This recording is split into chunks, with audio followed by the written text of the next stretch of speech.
केंद्रीय स्वास्थ्य मंत्रालय के निर्देश पर प्रदेश भर में मिठाई, देसी घी और मक्खन के कारोबारियों के प्रतिष्ठानों पर छापेमारी की गई।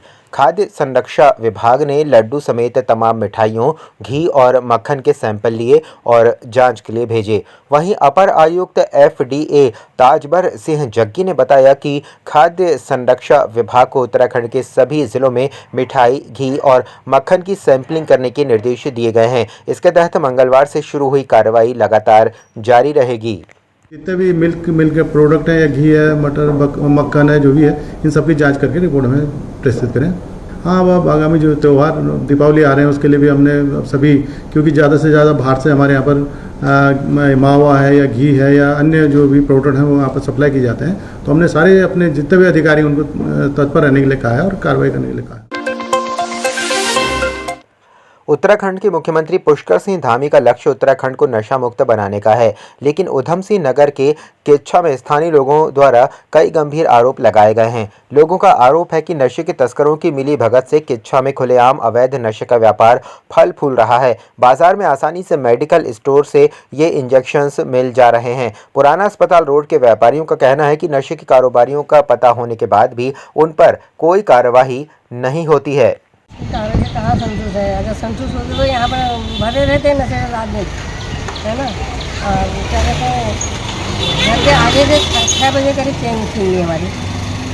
मोटरसाइकिल में आए और किसी का पता पूछा।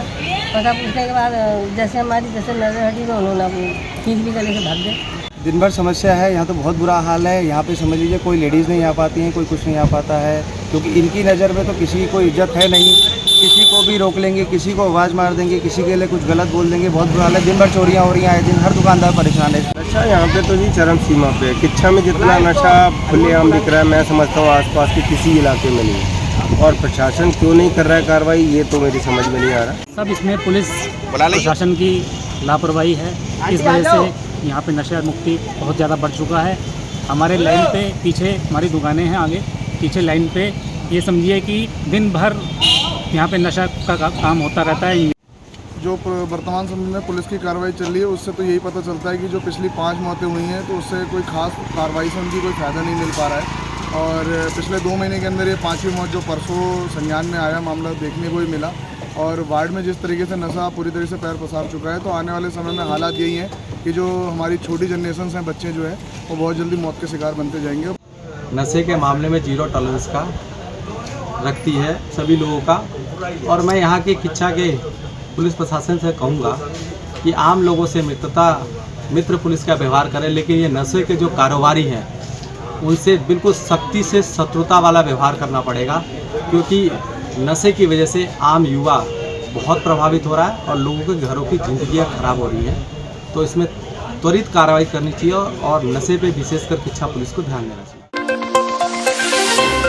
उत्तराखंड प्रदेश युवा कांग्रेस से कार्यकर्ताओं ने युवा महानगर अध्यक्ष मोहित मेहता के नेतृत्व में कृषि मंत्री गणेश जोशी की शव यात्रा निकालकर उनके पुतले को आग के हवाले किया। आपको बता दें कि युवा कांग्रेस कार्यकर्ताओं ने बड़ी संख्या में कांग्रेस प्रदेश कार्यालय में एकत्र होकर नारेबाजी करते हुए कृषि मंत्री गणेश जोशी की शव यात्रा निकालकर गणेश जोशी के पुतले को आग के हवाले किया।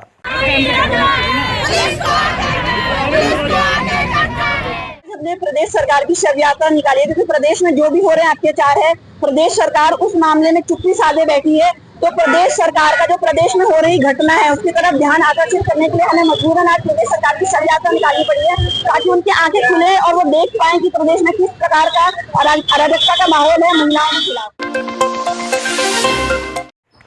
कांग्रेस प्रवक्ता से इस पर बेस्ट ने प्रदेश सरकार के विजिलेंस द्वारा 68 भ्रष्टाचारियों को जेल भेजना के दावों पर तंत्र करते हुए कहा कि भाजपा सरकार में सबसे ज़्यादा भ्रष्टाचार देखने को मिल रहा है। वहीं भाजपा के पूर्व मुख्यमंत्री त्रिवेंद्र सिंह रावत द्वारा कई बार अधिकारियों का भ्रष्टाचार में संलिप्तता की बात कहते हुए नजर आए हैं। साथ ही उन्होंने ये भी आरोप लगाया है कि प्रत्येक विभाग में 30 से 40% की रिश्वत दिए बगैर अधिकारी कोई काम नहीं करते।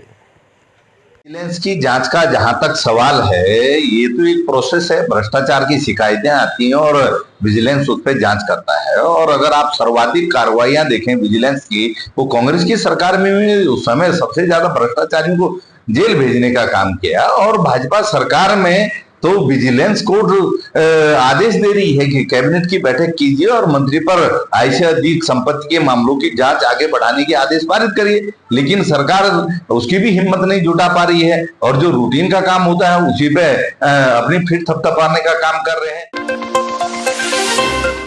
स्वयं सहायता समूह द्वारा टेक होम राशन को एनसीसीएफ को देने का विरोध किया जा रहा है। इसको लेकर महिला मोर्चा कांग्रेस ने स्वयं सहायता समूह की महिलाओं के साथ मिलकर सचिवालय कूच किया। कांग्रेस महिला मोर्चा की प्रदेश अध्यक्ष ज्योति रतौला ने कहा कि साल 2014 में मुख्यमंत्री हरीश रावत की कांग्रेस सरकार में 6 माह से 3 साल व 14 से 18 वर्ष तक के बच्चों और गर्भवती महिलाओं के लिए टेक होम राशन की सुविधा की गई थी, जिसमें स्वयं सहायता समूह की ग्रामीण व शहरी महिलाओं द्वारा यह कार्य किया जाता था।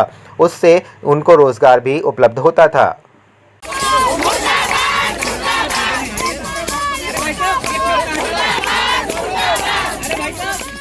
2014 में टेक होम राशन एक योजना चली थी जो कि 6 महीने से 3 साल के बच्चों को, 14 साल से 18 साल की बच्चियों को, गर्भवती महिलाओं को, धात्री महिलाओं को पौष्टिक आहार पहुंचाने का काम करती थी, जिसमें हमारे पूर्व मुख्यमंत्री हरीश रावत जी ने उस वक्त इस काम को सेल्फ हेल्प ग्रुप से जोड़ के जो ग्रामीण और शहरी क्षेत्र की महिलाएं हैं उनको रोजगार देने का काम किया था।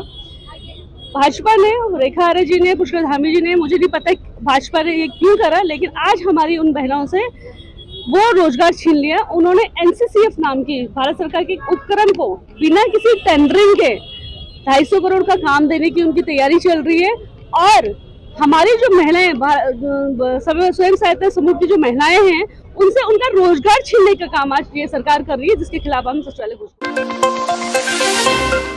देहरादून के ट्रांसपोर्ट नगर क्षेत्र में स्थित एक पटाखा गोदाम में तड़के अचानक आग लग गई। पटाखों के धमाकों से क्षेत्र दहल उठा और देखते ही देखते आग विकराल हो गई। क्षेत्रवासियों की सूचना फायर ब्रिगेड मौके पर पहुंची और आज सुबह 3:45 पर फायर स्टेशन देहरादून को पटाखों के गोदाम में आग लगने की सूचना मिली, जिस पर फायर स्टेशन अधिकारी कर्मचारियों के फायर टेंडर लेकर रवाना हुए। पार्क रोड ट्रांसपोर्ट नगर स्थित पटाखों के गोदाम की आग को कड़ी मशक्कत कर करीब 2 घंटे में बुझाया जा सका।